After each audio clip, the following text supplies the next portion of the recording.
Donc c'est l'histoire d'un jeune homme, la trentaine d'années, veuf depuis peu et père d'un jeune garçon de 8 ans.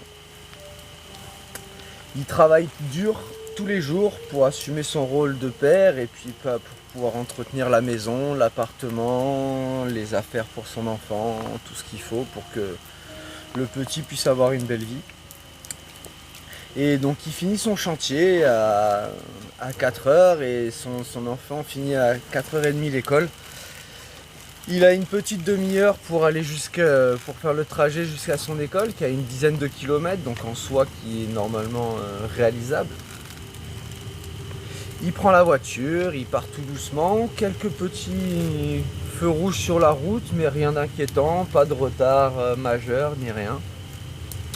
Il prend le temps, il flâne un petit peu, il regarde à droite, à gauche, un peu sur la route, pas spécialement de stressé.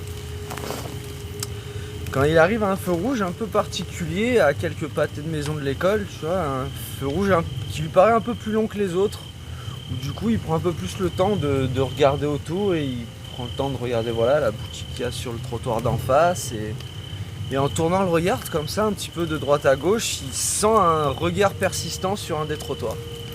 Et du coup son regard va se bloquer sur une femme en face de lui, assez particulière, qui le fixe intensément avec un sourire très marqué, forcé, et en lui faisant des grands signes comme ça, dans sa direction. Donc le gars il pose un peu des questions et puis il réalise que cette dame elle n'est pas toute seule. Elle tient un enfant par la main qui est déguisé, habillé bizarrement avec une espèce de masque, une cagoule, on sait pas trop, il est assez loin, il voit pas spécialement. Et ce gamin un peu, il voit juste les yeux de cet enfant qui ont l'air paniqués et qui fait aussi coucou, mais pas le même coucou, pas un coucou de stressant comme la dame, tu vois, plus un coucou paniqué, genre plus comme un appel de détresse. Et au bout de quelques secondes qui pour lui ont paru une éternité, le malaise s'est installé et du coup son regard se détourne et le feu passe au vert. Il reprend la route un peu perturbé par cette action et puis finalement il arrive à l'école. Il va voir la maîtresse de son fils.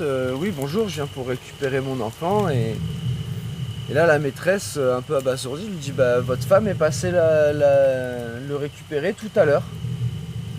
Le mec met un temps d'arrêt. Madame, je suis veuf, je n'ai plus de femme. Du coup, la maîtresse lui dit attendez, elle nous a laissé un mot, votre attention pour quand vous arrivez. Il ouvre le papier et là sur le papier, il voit tu ne pourras pas dire que je t'ai pas laissé la chance de lui dire au revoir.